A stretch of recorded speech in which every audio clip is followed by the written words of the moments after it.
Welcome back to the show, you guys. I'm so excited for today's guest. We couldn't figure out if this is his second time or third time on the show, but I have been a longtime fan of this man and his work.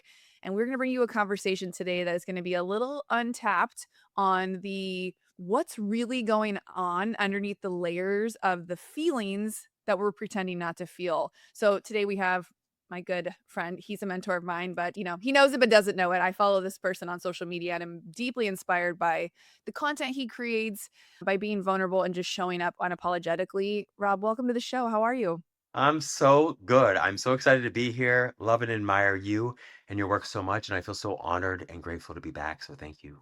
My gosh, I'm just grateful for your time. You guys, this man is an Ivy League educated positive psychology expert, celebrity happiness coach, two-time published author, and television host and producer. So when we say he's been around the block and talked to probably close to millions of people at this point, whether it was directly front facing or to the TV with all of us listening or the people on social media. I mean, when you talk about the impact that you've made, it's extraordinary. His work has been endorsed by my favorite, the Queen, Oprah, Vanessa Williams, Lisa Nichols, and many, many others. In addition to serving as celebrity love coach for Famously Single on the E Network for 2 seasons, Robert also worked as consulting producer and on camera expert for Mind Your Business on the OWN Network, an executive producer and host of Good Morning. It's Lala, right? La La Land? Yes. Yes. Yes. On Apple TV and Hulu. He's been featured on so many shows like Good Morning America, The Today Show, CBS Morning Show, Access Hollywood, and probably shows that we don't even know about because they've probably been in other countries and in other languages, but in magazines like GQ, Self, Health, Cosmopolitan, Well and Good and Glamour. His first book, which I had the pleasure of getting several years ago, Happiness from the Inside Out, is The Art and Science of Fulfillment, celebrity endorsed, and just a great book for anybody really seeking that happiness. And then his most recent release, Love from the Inside Out, Lessons and Inspiration for Loving Yourself, Your Life, and Each Other, is also a bestseller. So, Robert, when we talk about you having your accolades, we got some accolades. So, someone listening to this bio, which when you hear that, how does that land for you? Are you Well, like, I mean, I'm only 21. I'm only 21, so it's a lot. I mean, I love receiving and I've had to work on receiving. And, if it's up to me, I would come back here every single day just to have you flood me with such warmth and kindness and generosity. But, we there's part of me that certainly deeply receives it, but there's also a part of me that's like, I don't really buy into any of it either. It's sort of like, oh, that's great. I love it. It's exciting and I feel super grateful. At the same time, the things that I'm probably most proud about are inner and not outer. Sure, sure. Yeah. But I think, yes, to that point, like, that inner created the outer, Mm. and I don't think you would have been able to do or show up at the level you did if you hadn't been also doing the work, and I know you have a pretty incredible story, but I wanna just kick us off because someone might listening hears your bio and thinks, "Okay, easy for him to talk about happiness. He's trained in it, he's got, all these accolades, he's got to talk to all these people," but what's something in your personal life that didn't match that identity at all, and how did you kinda reconcile that? Yeah. So, trigger warning for folks out there. I was suicidal. I was suicidal for at least 2 decades. I was suicidal since I was probably about 6 or 7 years of age. And I was, as far as I'm concerned, the unhappiest person on the planet. I mean, really. And I never thought I would ever be anything other than miserable and deeply depressed. And the only way out I ever imagined was by killing myself. So I lived that way for a long, long time, despite doing pretty well athletically and academically and even eventually socially and romantically. Just that deep, dark depression didn't seem to ever lift. And it took me a lot of hard work and a lot of deep diving to eventually come out of that. So wild. I know. I every time I hear you say that, I'm like, I never thought I'd understand what that felt like. Second trigger warning, but I have actually experienced that later in life. And I think it's because people like you were open enough to share those moments publicly that when those feelings started to kind of creep in, I was like, this is a season. I can change this. I can also accept that I'm feeling this way and let that also be okay. We don't have to quote unquote do anything about it today, but I'm going to recognize that this is what I'm feeling. I'm not going to pretend that I'm not feeling this way. I'm not going to tell myself that I'm not depressed or feeling this sensation of not wanting to be here anymore. And nobody, I've actually never talked about this on the podcast ever has heard me say something like that. One, because of my fear of like my son ever hearing it, but two, just like that perceived judgment of weakness of and selfishness. People often look at that as something of a selfish act.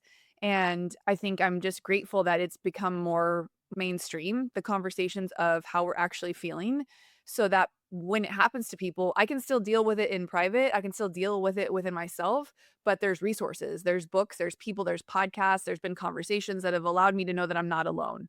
Mm, so powerful. And just when I think I can't like you anymore, I suddenly do. Jessica, my favorite people are people that have experienced, the darkness and devastation and depression that life often, invites us into, right? So the fact that you found your way out of the depths and the darkness and into the light again is a testament to your resilience and also to your brilliance and persistence, right? And it's also a good reminder for all of us that as much as you achieve, as much as you accomplish, and as beautiful as you might be, you can still experience really tough times. And those tough times don't have to get in the way of your purpose. They can actually be part of your purpose. And you can channel all of that into something that is even more blissful and even better for you and the rest of the world. And I see you doing that consistently. So I'm really, really grateful that you would share that with me and with your audience. It means the world to me because I live for these kinds of conversations and I live to help people like you and like myself lift themselves out of the unhappiness and the stress and the anxiety and otherwise things other than subjective well-being, right? So Right. love that so much. And I think too, I'm at the intersection now with the work I'm doing of getting to people before those thoughts creep in, before those feelings take over and consume you. And I meet people kind of in that season where they're maybe going through a huge life pivot. I'm at middle age, if you will. She's 45 and fine to admit it. And it seems like with the pivots I've had through my career and my life, getting married young, then divorced, then now I'm married again, single mom for a little while. There's so many seasons of doubt and so many times where you kind of try to positive your way through the hard stuff. But I truly feel like, at times, if I could have had a mentor or a group of women around me while I was going through some of those things, I could have seen the light or gotten through it easier or not had to strong arm it myself. And I think that's something that people are afraid sometimes to ask for help. So if someone's feeling stuck or unfulfilled, a lot of times that's a big, huge thing, or disconnected. That's another thing that I notice in people. They've done all the things they're, like you said, on paper look great, but they just feel disconnected from who they really are. What's Mm. like a behavior change that they could do or make to kind of help them get through that? And so they're not like bypassing the real issues, they're actually like facing them. Well, you hit something, which is that you can only heal something if you become aware of it first and Right. foremost, and then if you sort of expose it, right? You've got to look at it, and then you've got to bring it up, to the surface so that you can do something about it. If you just hide it and bury it and repress it, that's just going to manifest in ways that will not feel good and will not do good for the world, right? So that's the first piece. The second piece is spending some time there. It's uncomfortable, right? It's uncomfortable to recognize something within yourself or others that you don't particularly like or that it doesn't feel good. So you have to spend a little time just observing it, noticing it, being aware of it, and trying not to feed it with, self rumination, trying not to feed it with thoughts that make it worse. You don't want to feed it and fuel it.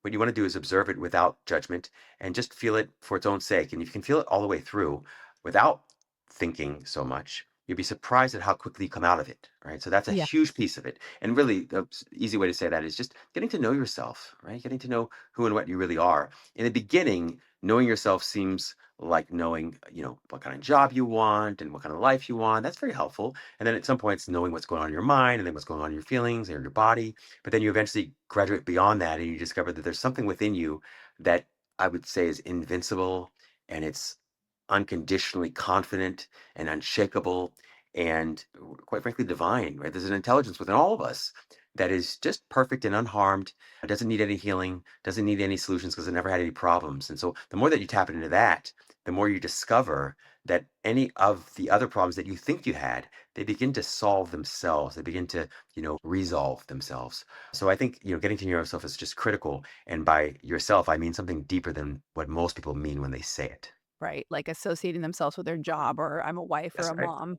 That's Yeah, right. and I've noticed that. I actually have a good friend who got married super young, and she didn't have much when they got married, he did, and they ended up having 3 beautiful children. They've been together 20 years, and I noticed about probably 10 years ago was when I first met her, that she was starting to feel the pull of like, "What do I want? I ended up in this life, and it's a beautiful life. It's what everybody, quote, unquote, would want, but here I am feeling unsatisfied and unhappy because I never figured out what I truly wanted or what I truly wanted to focus on." Mm. And I found her, taking classes at the local college and doing some of this and doing I just want something of my own, and it was interesting to watch and observe because here I had always had a career since 18, right? I was in the beauty industry, and I didn't have that life, and so I remember her saying, "I can't talk to anybody about this because I would sound like I'm complaining if anybody else heard that I was, quote, unquote, 'unhappy' with what I have, Mhm. but I know that there's more for me or that I want something else." Like, if we could speak to somebody like that right now, what would be something you could say to them? Because I know that she feels like she's in kind of a dark place, and I can feel like the light has kind of left, and she feels a little bit like, I don't I feel helpless." Yeah. Wow. What a fantastic theme. For me, one of the greatest questions a person can ask themselves or others is, what are you optimizing your life for? Like your whole life. Like, it's easy to assume that you're just going to live forever in these beautiful human flesh costumes that we call, bodies. The truth is, your life may go on for 100 years. It may go on for one more minute, literally. Okay. Literally. So once you become crystal clear about that, and then you can ask yourself, okay, how do I want to spend this fleeting physical life that I have? And if you're honest with yourself and you dig deep enough, I think we'd all come around to agreeing that we share one similar purpose, and that purpose is happiness. I call it happiness. Some people call it fulfillment, they call it contentment. You might call it success, you might call it leaving a legacy. Whatever it is that you call it, it's something that you want and only want because you think you'll feel better for having it. Okay. And the only true terminal value is what I call happiness or joy or bliss. That is our inner purpose. We all share that inner purpose. The way in which it manifests is what we'll call our outer purpose. That's how you decide to pursue that, right? So some people try to seek that through a job, through a family, and that can evolve over time. Identifying and fulfilling your outer purpose is not nearly as important as identifying and fulfilling your inner purpose. If you get really successful, but you are not happy, I call that failure. Okay. If you are extraordinarily happy, but in the world's eyes, you are not successful, you're a failure, or you don't make a lot of money, or you live on the beach, or I call that super success. Okay, super success. And the truth is, you can have both, right? In fact, we know from decades of science that if you can find a way to get unconditionally happy or just happier than you are now, you greatly increase the likelihood of success in all areas, arenas, and domains in your life, right? So, relationships and health and money, all of these things improve when you just find a way to live out your deeper inner purpose, which I call happiness. But you've got to do that in spite of the circumstances and conditions that you think are holding you back. Right. So everybody Mm. thinks if I can just get the conditions and circumstances right to make enough money, meet the right person, have the kid, retire, whatever it is, I'll eventually, be successful and therefore be happy. We know that doesn't work that way. Most of us have lived long enough to be, disabused of that idea.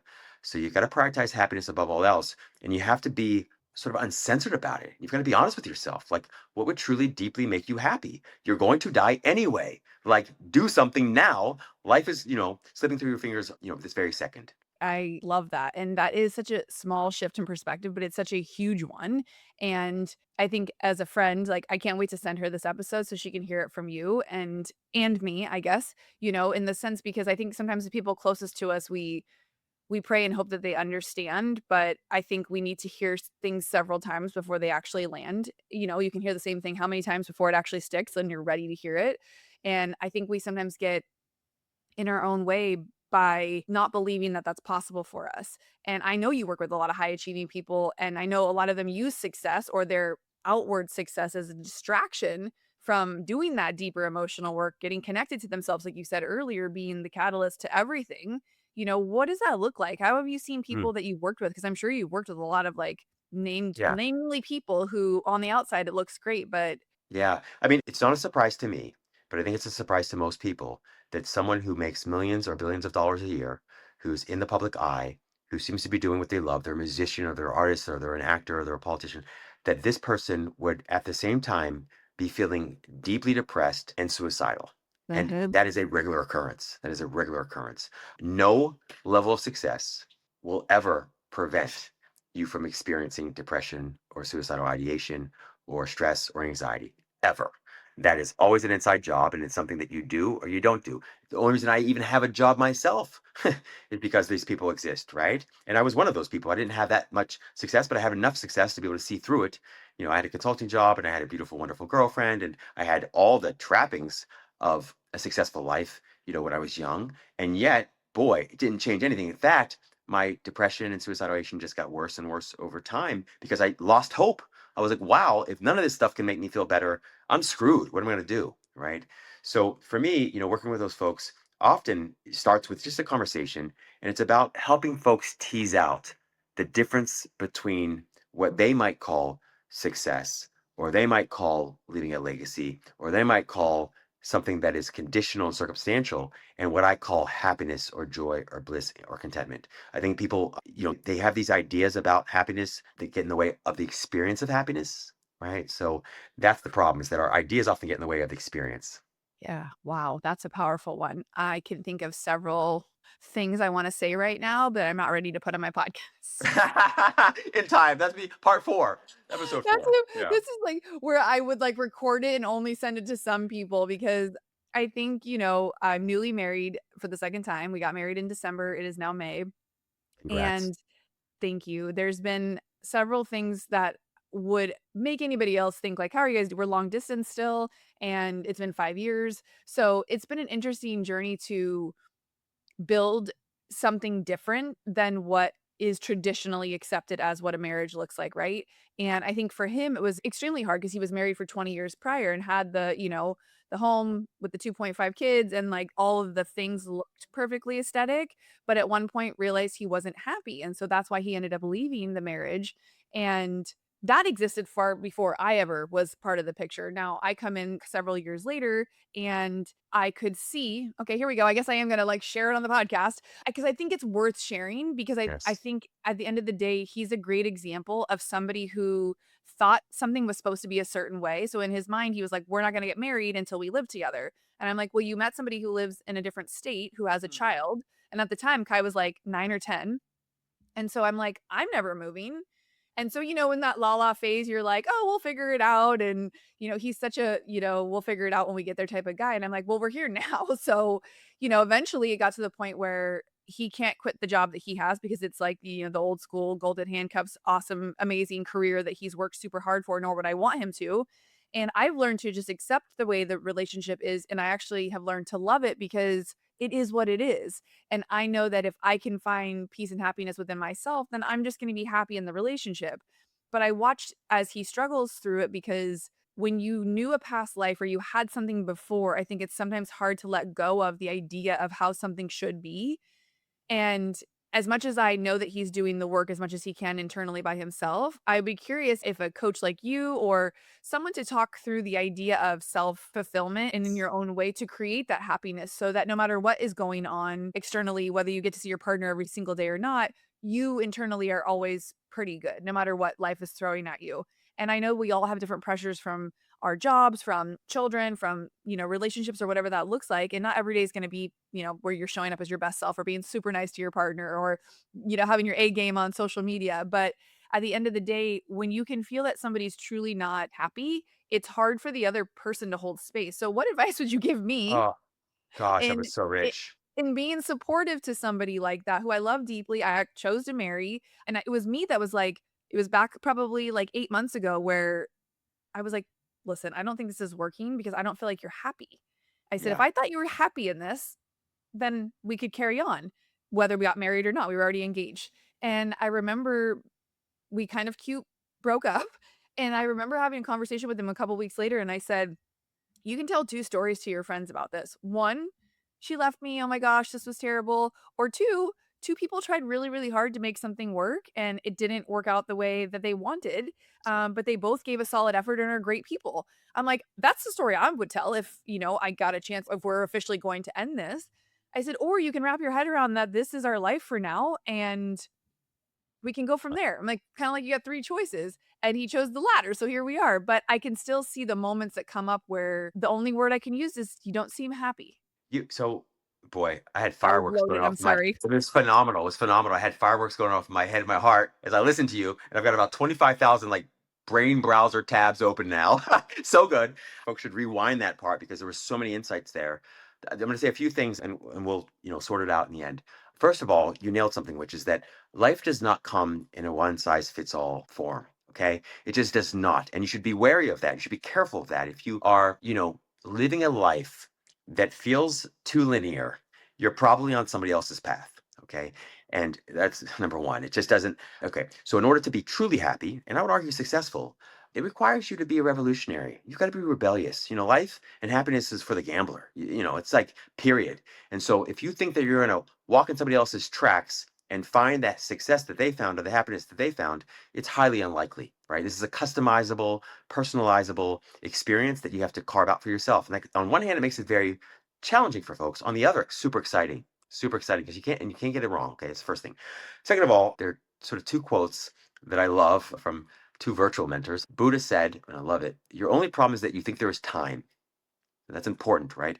We procrastinate, we hesitate, we wait on this happiness thing, and there is no time to be waiting or wasting right now, right? So now is the time to get happy. Now, third, the second quote, Billy Bob Thornton. Billy Bob Thornton said, your only problem is that you think there are rules. Okay. There are no rules to life. Sure, there are laws out there, but most of the ideas that we have about success and about happiness, about ourselves, are not original. They're not our own. We have consumed them, we have swallowed them hook, line, and sinker from very well intentioned people, often our parents or the folks that raised us, from priests and ministers and from professors and from the corporate world. You got to be extraordinarily careful of that. There's never wisdom in crowds. There's never a crowd on the leading edge, right? So that means, again, you got to carve out your own path, and you have to throw out the rules, and you have to start from scratch. The final thing I'll say, in order to answer the question that you asked most pointedly, which is what can you do to support people who are trying to find their way, right? And I'd say the most important thing you can do is remember you can show them better than tell them. I love having these kinds of conversations. I'm also crystal clear that I can live my message much more powerfully and much more persuasively than I can talk about it, right? I can be about it and not just talk about it. So if you want to live in a happier world, or you want a happier relationship, or you want anyone in your life to be happier, you have to be happier. You have to yourself be happier. You are the closest person to that other person, or you're a meaningful part of the world, right? And so if you want a happier world, be happier. You want a more peaceful world, more peaceful. You want a more loving world, be more loving. There's no way around that. And the only reason, again, that I even have a job is because so many folks get referred to me because they're looking for happiness and they're seeing some really phenomenal therapists or psychologists or coaches, but those folks aren't genuinely, sincerely happy. And they can feel it, they can smell it, right? And it doesn't add up for them. So it doesn't work for them. So, all this being said, the happier you get, the better things go. That is also true in terms of relationships and friendships. That doesn't mean necessarily that the person you're with will get on board and up to speed with you. They might very well say, I can't do this. I'm not interested. You're at a vibrational level or frequency that I just can't continue to maintain. So, I'm going to go a different direction. And that can be tough in the moment. But if you're really, truly committed and devoted to living a happier life, you'll realize that's the best thing for them and the best thing for you too. Oof. How simple was that, you guys listening? Like, how simple it to just think, like, if I just continue to focus on my happiness rather than dropping into the frequency of their unhappiness, Right. show, don't tell. So good because for me, I don't know if you know much about the human design, but as a I projector, like a do. lot I love it. I'm a projector, so an Ah, emotional projector. And he's a generator, and he's also a Virgo, and I'm a Pisces, so there's a lot of different energetic flow in between that relationship, and while a lot of it's really, really good, and I've learned a lot of structure and a lot of, like, routine through him, there's the flow of my emotions that I allow to pass through me a lot easier, I think, and therefore, I don't always have to vocalize them. You might see it on my face for a hot second, and he's in a performative industry as well, as am I, and you are too. Like, there's sometimes we just have to, like, put that game face on, and doing that and choosing to be happy even through stuff that's hard has helped me tremendously to continue to get up every single day and take care of my body physically, be there as a present parent, and not, jump off the side of the cliff on the way home because I literally am like, "I'm so over this shit, like, I could just not be here anymore." And I say that lightly right now, but, like, when I shared earlier, those moments of darkness that come over you because things feel so heavy or, like, the pressure for you to be the one to figure it all out.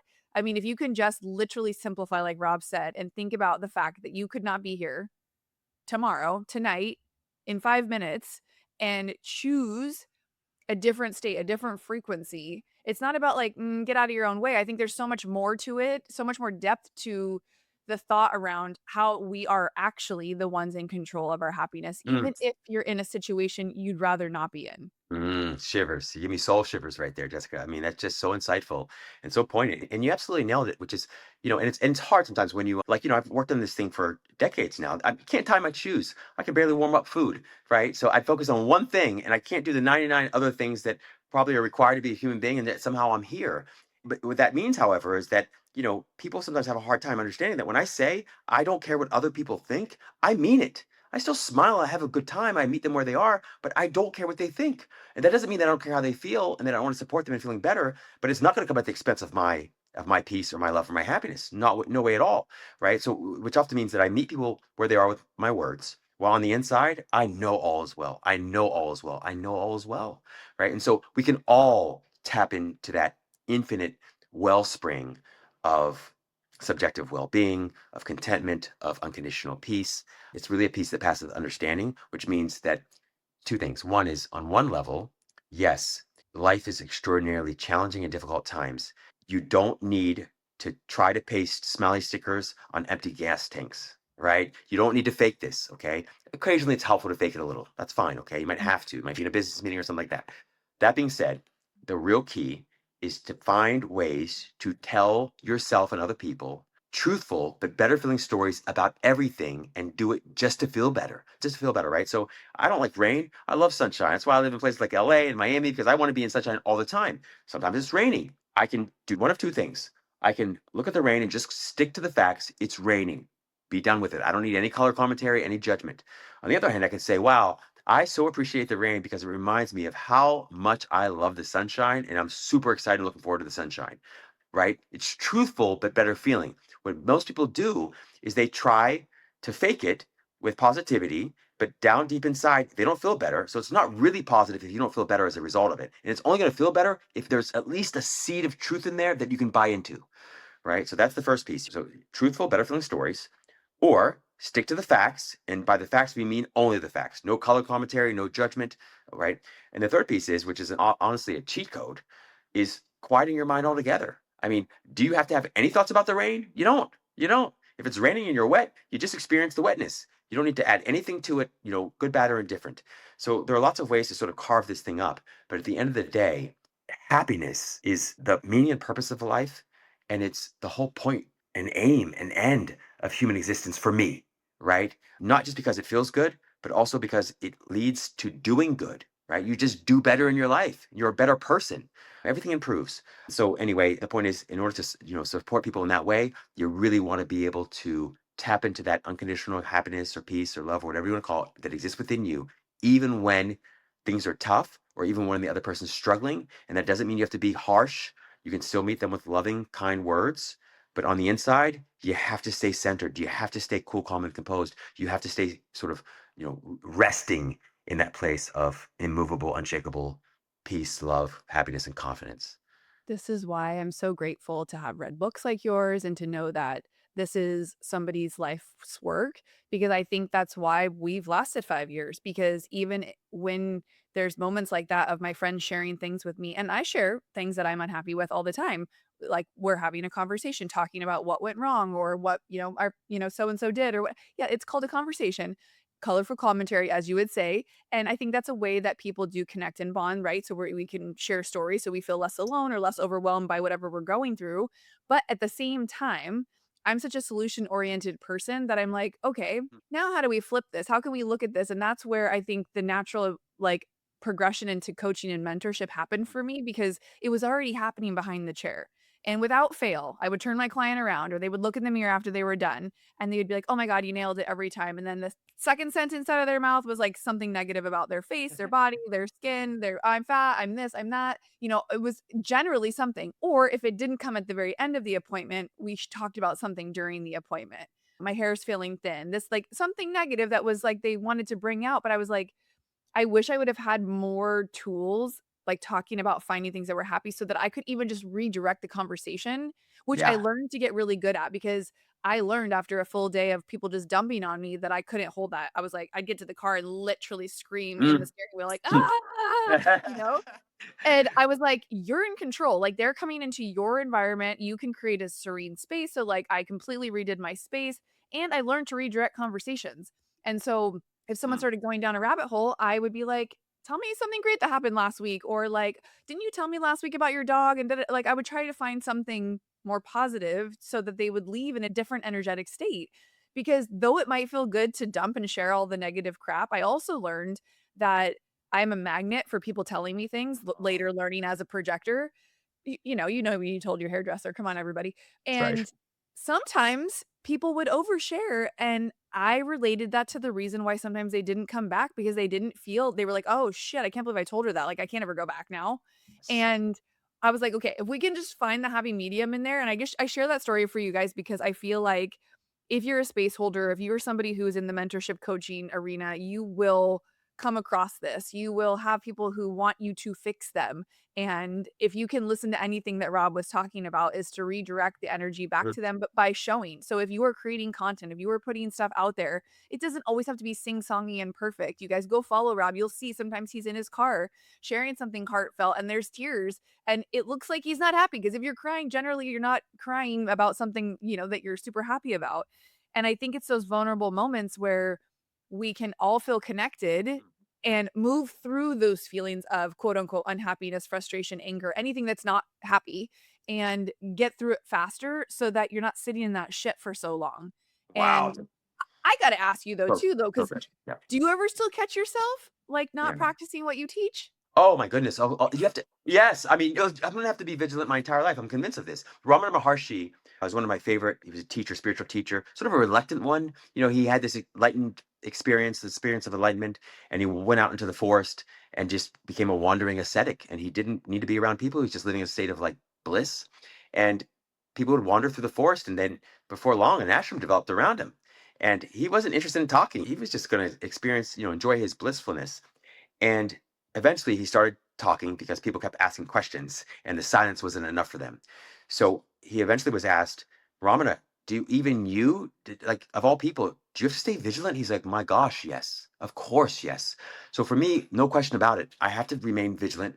That being said, it's infinitely easier than it's ever been before because, the brain is plastic and we rewire the brain in ways that makes this kind of experience and this discipline a lot more enjoyable and we become a lot more efficacious at it in an automatic, organic, seamless way, right? Yeah. It's just so much easier. So, yes, for sure. A few other things I just want to speak to because you just crushed a few points and I just want to highlight them for people so they can hear it again. One is you're right. When folks are struggling, you do want to meet them where they are. So you want to validate, normalize, empathize. Critical, okay? Especially if you want them to hear you, especially if you want them to hear you. So you validate, normalize, empathize. And the truth is, when you say something like, if I were in your shoes, I'd be feeling the same way. That doesn't mean that you are feeling the same way. It just means that if you were them, you would be them and you'd be feeling like them and thinking like them. Okay. That's like 75% of it. But then from there, you can offer up, to your point, some really beautiful and wonderful pivots. You can redirect the conversation and channel in directions that are much more productive. Now, the people who are best at this do it in ways that are almost invisible, right? And so you're really good like this, Jessica. I heard it right there. Some of the questions that you can ask, some of the questions that I use, I think are simple things, sort of like, and we call them golden bridges, right? But it's sort of like, wow, I can imagine how awful that must feel. What would you like to feel instead? Mm. Very gentle, right? And you can quickly see if they take the bait and they move down that in that direction, you'll see their body language and everything change. And if they don't, you know where they are in the stage of change. They're not in a place where they're even contemplative around change, right? Certainly not an action stage.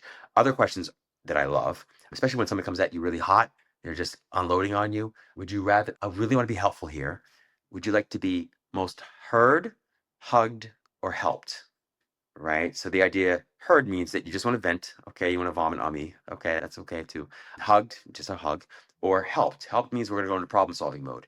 My challenge is like you, Jessica. I love solving stuff. I want to solve the problem. And especially if I know the PIN code to the ATM machine that will get you millions or billions of dollars, let's do that shit now, right? Let's do it Mhm. right now. Let's plug in the PIN code and move on.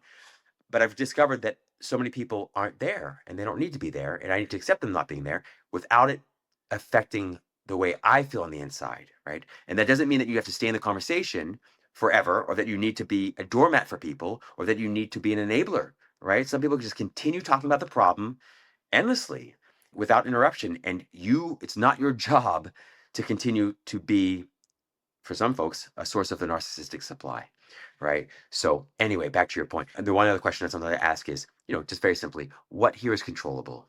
What here is controllable? What can we do? Because if it's something you can control, let's do it and not worry. If it's something that you can't control, let's ignore it and not worry, right? But either way, let's get out of this place of like sort of spinning our wheels. Yeah, I love that. That's such great advice, and I think it's something that you guys can even do to yourself if you catch yourself in that negative self-talk spiral, because a lot of these conversations we're having with ourself, and we are talking to ourselves like that. You are vomiting on yourself in the car ride to school pickup or drop off, or you didn't do the thing you said you were gonna do again, or, partner pissed you off and you're in your head having this whole ass conversation because maybe you don't have a best friend to call and there's no one to give you a hug or to just hear you. And so you have to be that person for yourself at times if you don't have a meaningful person in your life or, that Mm, line to call somebody in that moment. You have to learn, I think, to, I guess I would call it more like self-soothe or to like work through that problem. Is that something that you do for yourself also? and love this so much, Jessica. I mean, in fact, what is a great friend? What is a great therapist? What is a great psychologist? What is a great coach? They are people who simply model for you what you want to be doing for yourself, what you can do for yourself, but you might not be ready for yet. Without question, I mean, I was so ashamed and embarrassed about being so depressed and so suicidal and so stressed out and anxious and self-loathing and self-hating that I really didn't share it very much with people. And that meant that I had to learn to do it for myself, by myself. I did learn through authors. Thank God for books. Thank God for authors and spiritual teachers out there in the world or psychological teachers out there in the world. And I would put it into practice. Yes, without question, at the end of the day, the Calvary's not coming. It's not coming. Like, no one can do this work for you. And trust me, I've tried. I want to do the work for people. I want to do their push ups. I want to do their bench presses. I want to do the squats. I want to so badly. And I discovered very early on, Rob, it's not only not your job, it's also not your pleasure and privilege. Everyone has to do it themselves. And the beautiful thing about it is that, yes, it does require some investment of time and energy, but it doesn't have to be hard work. It doesn't have to be painful. It doesn't have to be something that you dread. In fact, I love it. I enjoy it. It's probably my favorite thing to do ever, which is like to practice telling truthful, better feeling stories, to quiet my mind, all the things you're talking about that speak directly to self soothing and emotional regulation. Do you do that through journaling or meditation practices? Do you have any, like, physical, like, "Okay, I go to the beach to ground when I'm feeling this way," or I go and, get myself a snack, or is there, like, a ritual around some of the things that to help you process to do this, or is it just, like, sit in the corner and talk to yourself? Like, how do you Yeah, yeah. or do certain things require different levels of action, I'm sure, but, like, is there, like, things that you love doing that have helped you? Yes. So in the beginning, I would just play sports. I mean, that was Mm, my jam. I'd play yeah. sports, I'd go practice basketball. Sometimes, though, that would lead to more spiraling and spinning out, right? So for me, but running was probably the first meditation I ever did was a moving meditation just called running, right? I would just run. I didn't know it was moving meditation, but I was so doggone tired when I was done. My mom was really quiet. I was like, wow, I'm just grateful to be able to breathe again and not be in pain again, right? So that was the beginning. And then later, I would just listen to other people's thoughts. I was convinced my brain was broken and that if I was left to my own thoughts, I would continue to self destruct and make a mess of my life. And so I thought, well, if nothing else, let me at least listen to other people who are positive and successful. Let me do it like until through osmosis, it becomes my brain. I almost wanted to replace my brain with theirs. So I would just listen to it at night when it was like, I was hoping it would just seep in there subliminally.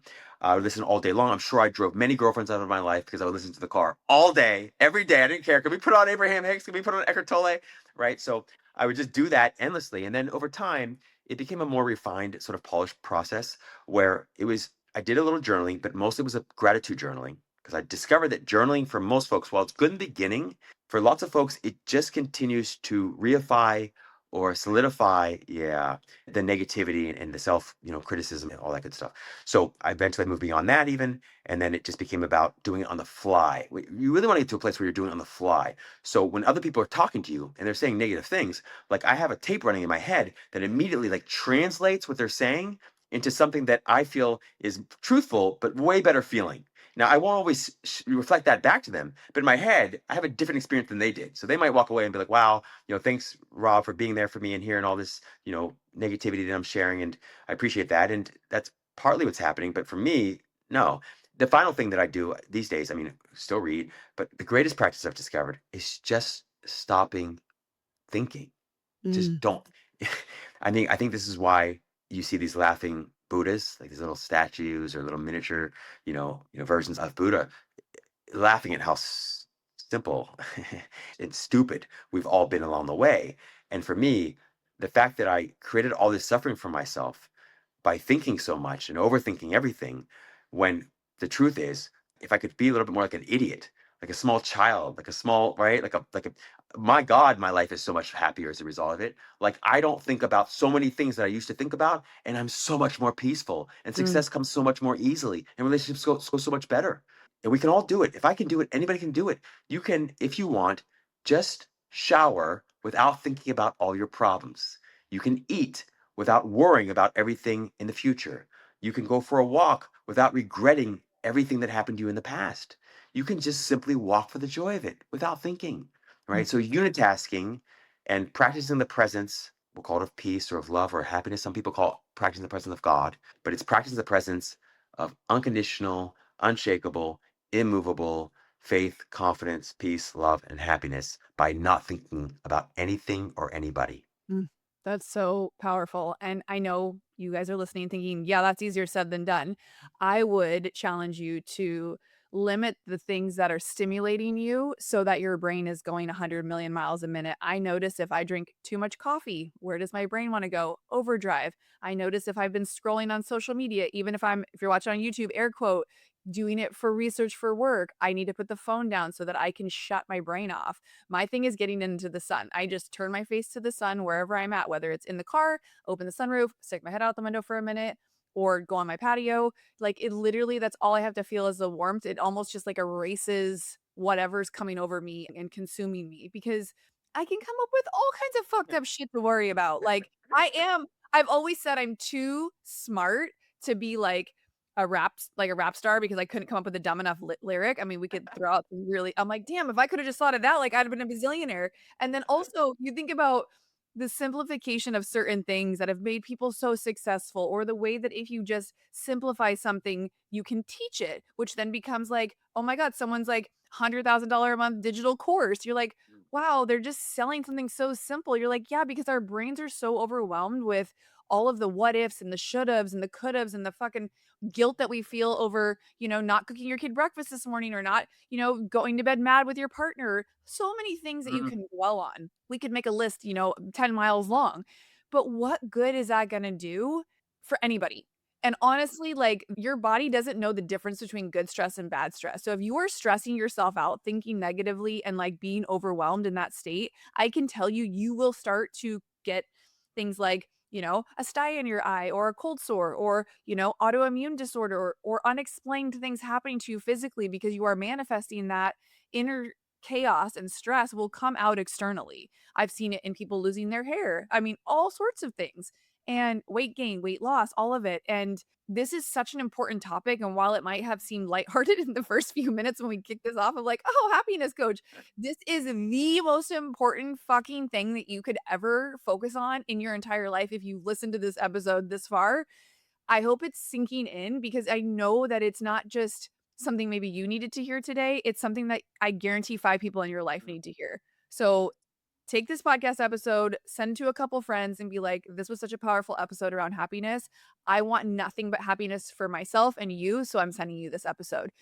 Things like this can be such a gift to somebody, and we really truly never know what somebody else is going Oh, through or what they mm, use. Like, this could be a literal virtual hug to somebody or a family member who's struggling. I have 2 brothers who are addicts, one with alcohol, one with drugs, and, like, that to witness that and to be that close to people who are going through that, being unhappy to me is an addiction too, that's right. and you Mm, can choose something different. That is what I want you to take away from today's episode, is that you can choose something different, and if you have to listen to this episode back 5 times, please do, and if you wanna work with somebody on a high level like Rob, you can work with him, you can reach out to him, or you can just go get into his world, follow him on Instagram, and go enjoy some videos that are gonna make you rethink how maybe you've been thinking, and even if you would rate your happiness 7 out of 10, why don't you want 10 out of 10? So, let yourself acknowledge where you're at and move away from the things like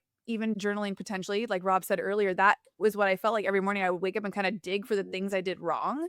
to, like, get out, like, that needed to go in the journal, along with some gratitude stuff, but I remember reading back through my journals and I'm like, "You're writing the same shit over and over again. Are you gonna keep dwelling on this negative stuff that happened in the past or last week or whatever, or are you gonna move on?" And so when I took journaling kind of out of practice in the morning and just started reading from my favorite authors again, it changed everything for me because most authors are trying to, like, help teach or lead you somewhere, and that I learned was sometimes I need a page, a paragraph. I don't need a lot always to get me into that regulated state, so I'm thinking positively, I'm ready to get out of bed and excited to go to the gym and do the things. But I know you also wrote about relationships and love, and in your work around that, what's the most Mm. I don't even know if you can answer this. What's the most common self-sabotage, like, pattern you see in people who genuinely want to find love or be in Mm. love or to stay in love, but they can't seem to, like, hold on to it, whether it's in friendships or actually intimate relationships? They outsource how they feel. They call it accountability, or they call it betrayal. Or they call it, I mean, there's lots of words for it, but the idea is somebody else is responsible for me feeling unhappy, unloved, lonely, stressed out, anxious. And if you think that they're the problem, then you have to also believe that they are the solution. And that's highly problematic. That is the very basic basis of all unhappiness, is that somebody or something else has to change before I can feel better, right? And then we just call it, oh, it's a desire. I have a desire for a relationship, or I have a desire for a better partner, or I have a desire, to get out of this relationship. But for most of us, a desire is just a commitment to being or feeling unhappy or unloved or lonely until we get what we think we need or want to shore that up. And that's always bullshit, right? That's always, always, always and forever. And even if it weren't, it's a really bad way to live, and it sets you up for failure and unhappiness. So yeah, the happiness and love are really for me synonyms. Okay. Yeah. If you're happy and you happen to be alone, we call it happiness. If you're happy and you happen to be in the company of somebody else, they experience it as love, and you do too. Okay. So, happiness is really like ingoing love, or the love that sits inside of you all day. And love is just outgoing happiness, or the happiness that is contagious or infectious when you're with other people, right? But we have these ideas about love that make it sound like it's separate from happiness, that you can be love or you can experience love without happiness. I'd say that's not love, that's pseudo love, right? It's pseudo love. If you're quote unquote in love and you're not happy, I don't call that true love, right? So yeah. So in all this to say, people use love as a way to excuse their unhappiness. They just project it onto other people. They blame other people or other things for their lack of love being feelings, or feeling loved, or for the lack of happiness. That is so powerful. Whew. We could mic drop on that one, but if you had to strip everything that you teach down, right? Like, let's simplify your entire life's work in 2 seconds Yeah. Yeah. and create a couple of non-negotiables, 2, 3 of them for living a fulfilled, happy life. What are they? Great question. The first thing that comes to mind is no thoughts, no problem. Try to have a problem without any thoughts. Can't do it. Can't do it. So it's that simple. So that's the first piece. I mean, if you want the cheat code and the Cliff Notes version, no thoughts, no problem, only peace, love, and happiness. So if that's too much for folks, because it can be in the beginning, and it does sound like something that's easier said than done, but I'd Sure. argue in the end, it's something that's easier done than said. When I say it, people don't understand it, but when they experience it, that is the explanation, right? So that's number one. The second thing is just telling truthful, better feeling stories about everything and everybody, starting with yourself and doing it just to feel better, not to get any results, not to be successful, not to be good or moral, ethical, or positive. Do it because your life is fleeting. It's almost gone. You're almost dead. We're only here for a weekend, and that weekend's almost up. Okay. And you don't know how fast that weekend will be over. So do this damn thing. Do it now. Don't wait. Don't hesitate. Don't procrastinate. Dive in to being as happy as you can by telling truthful, better feeling stories. Do it in your own head. Do it in conversations with other people. You don't need to argue with people about it. Just do it for your own sake, right? And then you'll find that everything else starts to get sort of lined up for you. One other thing I'll say is this, is if there are people in your life that aren't supportive, that aren't loving, that don't at least aspire to be, they don't have to be happy, but they don't aspire to be happy, you want to cut those people out as quickly as humanly possible. One bad apple spoils the lot. Okay. One drop of poison makes the whole glass of water poisonous. Do not think that you'll ever get to a place where you are happy enough to sustain relationships or friendships with people who are committed to being miserable and making you miserable too. It does. I've tried it. over and over again. Everyone else has tried it. This is why, you see like, all these phenomenal spiritual teachers, other people, they get shot or assassinated, whatever it is, because one bad person, one person who is an energy vampire can pollute and ruin your entire life, as far as we're concerned. So that's the final piece is like, yes, support people, love people, but often you can love people better from a distance. You can support them better from a distance. Absolutely, especially now in this social media world, you know what I mean? Like, you can support them from a distance in a variety of, like, now respectable ways, whether it's through a podcast or through it's your social content or showing things on your page that are gonna be supportive of that lifestyle, right? You showing instead of telling. Mm, I Cool. Can love I say one that. more thing there? You Yes. just said something I want to share, and you said it earlier. I just want to underscore it again because it was so powerful. And that is, don't believe the hype. Don't believe the hype. Like 20 years I've been, doing TV and media and coaching and speaking and writing books, and I've been extraordinarily lucky. And I just call it luck. I'll call it maybe grace. Okay. I did not have a plan. I still don't have a plan. Occasionally I had a plan, but the plan never worked, ever worked, even when I learned that plan or picked up that plan from very successful people who were teaching it. Okay. I took marketing courses and advertising courses. And to this day, I don't pretend to have it all figured out. And I don't pretend to even understand why the things that have worked out for me have worked out for me. But I feel pretty strongly that when I began to lean in to genuinely being happy for its own sake and not making that dependent on other people and other things, and I really valued presence in and of itself, Well, gee, magical, miraculous things seem to fall out of thin air, out of the clear blue sky for no good reason. Somebody calls you up and say, "Hey, do you want to do this media spokesperson thing?" Or, "Hey, we saw your book," after you sent it to like 30, 40 publishers and they all said no. And somebody says, "Hey, I heard you have a book. I want to publish it." Like, how does that happen? Or you get called for a TV show. Like, these things make no sense. Like, I tried all the traditional paths that people tell you to try in order to make things work. Most of them not only did they not bear fruit, they made me frustrated, and they were like epic fails, like huge failures. But when I relaxed, I began to rest and said, "Let me enjoy my life regardless of what happens to me in any other way." All of a sudden, things start to work out, right? You can even say that with dating, right? The person who's least interested in dating or all of a sudden is off the market is getting tons of offers from other people. Same thing with money. The wealthiest people who don't care about making any more money suddenly get offers from other people for loans or for investments. So that's the other piece that I just want to talk to people about, because a lot of people, some of them are well intentioned, some of them are not.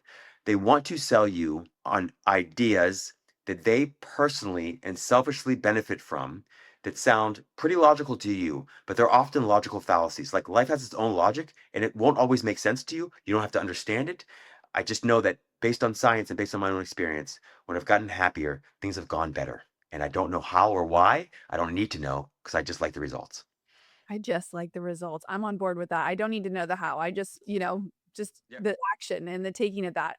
Okay, let's close with I have this amazing mastermind going right now, and there are a lot of women in there because most of my audience, I think, is predominantly women on the show, are building something super meaningful or wanting to build something super meaningful, but they're holding themselves back from being fully seen. And so the House of Influence is all about helping them create visibility, not giving them a blueprint or a roadmap that's worked for me. Like you just said that so perfectly, but it's for them to figure out their own path, but be in a container with other people, like you just said, that are all good apples wanting to grow, wanting to be seen, wanting to be happy, wanting to be fulfilled, wanting to do these things, But why do you think that so many people, women in particular, are hold back from being seen and allowing that visibility of who they truly are? Is it fear of judgment, criticism? What do you Mm. think's underneath that? All of it. It's overthinking. And a lot of that is just, it's programming, conditioning. Look, we live in a society. It's so beautiful and wonderful in so many ways. Also, there are so many double standards and so many challenges and hurdles that are thrown in women's way that it's so frustrating, right? So it's extra hard for women for lots of ways, just because of social and political and cultural programming, conditioning, expectations. So I'd say first and foremost, it's all of that. Fear of success. What does that mean? Am I going to be judged for being successful? Am I going to be judged? People are going to think I stepped my way to the top, right? Fear of failure, right? Oh my God, she went on a limb and tried this thing. Fear of criticism. It's all of it, right? But the bottom of all of that, and you nailed it earlier, is an addiction to obsessive compulsive thinking, right? And if you can come around to really appreciating this main point that we're sort of trying to drive home here, which is that you cannot be happy or authentically successful, like meaningfully successful, if you only vet thoughts, your own thoughts, and other people's thoughts and ideas based on whether or not they sound true or they're true. There are lots of things that are true that are not helpful, okay? Not helpful at all. You want to vet thoughts, particularly ones in the conversation you have with yourself, based on whether or not they're true and helpful. Do they help you get to where you want to get? Will that support you in getting where you want to get? So if you have thoughts of judgment or criticism and all these things, they sound true, but they're not helpful. They're just blocking your way. They're getting in the way. Mhm. So yes, it's all those things you said, but at the bottom of it is an addiction to obsessive compulsive thinking, and lots of that thinking is negative and redundant and extraordinarily unhelpful. Whew, I can't wait to dig into some of this on the call because I do see it happening so often. And it's the thing that breaks my heart the most because there's so many amazing people, men and women, who have so much to give in this world that hold themselves back and self edit and overthink and criticize the shit out of themselves and they don't put themselves out there. And it breaks my heart because I want to see people win. And when you can kind of see through the noise of what someone's saying or not doing, it's like I've learned that through coaching of someone usually comes to you with a surface level problem and then we dive 5 layers deep and really figure out what's holding them back to have that belief in the first place. And it's usually a thought that's not serving them. So, oh, we could talk for 5 hours always. I just feel like you guys this is such a critical time to have this type of a conversation. It's always important to have this kind of a conversation, but with what's going on in the world right now with the social pressures, with the abundance of AI and online comparison, like simplifying it, if you just listen to this episode back and every answer Rob gave was basically to simplify, to stop. It was not to add anything new. It wasn't to like change some grandiose ways or spend a bunch of money or do anything drastic. It was to stop thinking so much or to eliminate that negative people in your life if you need be or to just allow something to be what it is and if it's true okay but if it's not serving you like let's stop thinking about it. And I'm going to take so much of this to heart because I know I still do it in a variety of different ways, but also to have that support and know that my role is not to make other people happy, it's to lead by example. And if I just focus on me, then hopefully all I see around me is other happier people. Because I think if you're miserable, all you're going to see is misery. If you're happy, you're going to see the positive and stuff. It just is what it is. And that is fact. The more beautiful opportunities will fall in your lap, things will happen because you're in a different frequency, you're in a different state, and that's just facts. It is. Mm. It's just facts. And I always say to my clients and to people listening on the show, like, I don't think clarity comes before taking the action. I think you have to take the action and see what happens. And if someone's on this, they're still at the end of this podcast now, it's like, what's one thing that we can encourage them to do to actually move the needle forward towards a more fulfilling, happy life? Like, what's one little action step they can take in the next day? Try to consistently, as much as you can, live in the feeling state that you expect to achieve through your success. Try to live in that feeling state today. Now. And Now. and any reason is a good enough reason to do it. It's sunny outside, like you said, instant optimism. Like you don't need 1,000 reasons. You need one reason to feel better, and you don't have to feel perfect. You don't have to even call it happiness. Just what's one thing you could focus on exclusively to feel better? Maybe it's the puppy. Maybe it's a good-looking person that just walked by. It could be the sun. It doesn't have to be anything big. If you can just find a way to feel a little more relief, to chill out, rest, relax, have a little bit more fun, lighten up. I mean, what is enlightenment? Enlightenment is lightening up and it's also lighting up. When you lighten up, that means dropping all the burdens, all the things that are holding you back. And those things include lots of things that people will tell you should do. Like we all should on each other and we should on ourselves, right? But the truth is, it's all bullshit. I have experienced incredible success not doing any of it, and I've experienced a ton of failure doing all of it, right? So I'd say trying your best to live in the feeling state of the wish fulfilled, which for me, I call happiness, and doing it just to feel good, and then trusting that that will attract the right people and the right opportunities and the right experiences for you. And you don't have to follow anybody else's guidebook, including my own, right? You can carve out your own path. Yes, but for those of you who wanna dive deeper into Rob's work, Yes. where can we find the 2 books that you have? Yeah, you can find happiness from the inside out and love from the inside out everywhere great books are sold, including Amazon and Barnes and Noble. Do you have any mentors, podcasts, or books that you feel have changed your life or would be a good place for someone to start, aside from your books, obviously, that have really, like, been a catalyst for you? Oh my God. That's like choosing a favorite body organ or friend or family member. My God, Jessica, I love that question. Yes, so many. I mean, probably in the beginning was Abraham Hicks and Eckhart Tolle, Byron Katie, Osho, Richard Carlson, Thich Nhat Hanh, Ernest Holmes, Joel Goldsmith, Ramana Maharshi. I mean, so many folks. Golly, Anthony DeMello was listening You to got him again today. you guys, I'm gonna make him type me out these Yeah, names, and I'm gonna yeah, I put them in will. the show notes, I okay? will. I want a I list of will. names. Okay, give me the top 10 names, and then give me, like, a couple of other people that you follow, maybe they have a podcast or maybe they have a presence on social media that when you watch their stuff, it makes you feel better about your life rather than the opposite. I think we all have those like unspoken mentors they don't even know we exist, but we like are obsessed with them and they've changed our life Totally. and we'll never get to meet them. And I'm we're grateful. convinced we're best friends. We're convinced I know. Well, I'm convinced I know 'em. We're best friends. In my head, I just use their first name. I've become on a first name basis with them when I talk to them. You know Joel? Yeah, you know Tick? What are you talking about, Ross? or Yeah. you guys, or I highly suggest starting a podcast so that you can become real life friends with people like Rob and then actually call them your friends. Just saying. That actually, by the way, such a brilliant point, which is that podcasts are phenomenal relationship brokering like technique. It really is. It is selfishly why I stay in the game because these moments Mm. are life changing for me. And even when I get to listen to these episodes back time and time again, I'm like, somebody else got to listen to that conversation. How lucky are they? You know, Mm. also, how lucky am I to facilitate it? And when I started interviewing guests, you guys, I wasn't any good. I couldn't complete a sentence without saying like and stuttering over my words. And now, you get better with practice and time. Just like I'm sure the first time Rob was on set in front of all the cameras with the hot lights, he Oh, was shitting his pants. But then you put the reps in and you get better, and that's the same with this practice that we've been talking about for this whole 1 hour and 3-minute episode so far. It's like, start to practice all of these things that we talked about. Start with one small thing, right? You hear yourself say something negative. How can you reframe it? You were feeling some type of way. Go ground somewhere, stick your face in the sun, you know? Turn your brain off. If you've noticed that you're drinking too much coffee or you're using stimulants that you shouldn't, like, what can you do to quiet the noise so that you can maybe think less? It's not even about thinking about something different, it's just about thinking less. I love that. So, I always get stuck in the overthinking and overcomplicating, so this was so powerful and so helpful. I'm so grateful for you, Rob. I cannot tell you how much I love and appreciate you, Jessica. And I mean this. You don't just talk the talk, you walk the walk, and you're just a living, loving light. And I will be infinitely grateful for you. And I mean that. Like, you have invited me back into this conversation on multiple occasions when you could have invited anyone in the world to have this conversation. So it means more to you than I'll ever be able to express. Thank you, not just for being in conversation with me, but for sharing like your gifts and your wisdom and your insight with the whole world. Like, we so sorely need it. So thank you. Mm. Oh, love you guys. And we will see you next week on the Jessica Burgio Show. Go down in the show notes, get all the goodies, go follow Rob, grab his books. And again, if you felt moved by this episode, please send it to a couple friends who everybody wants to feel a little bit happier. Everybody wants a little love, a little nudge, a little reminder that they can be happier and live a better, more fulfilled life. Take Send care, it to your guys. enemies too. Yeah, Send I love it that. to Did the you guys enemies. catch that? Say it again. Yeah.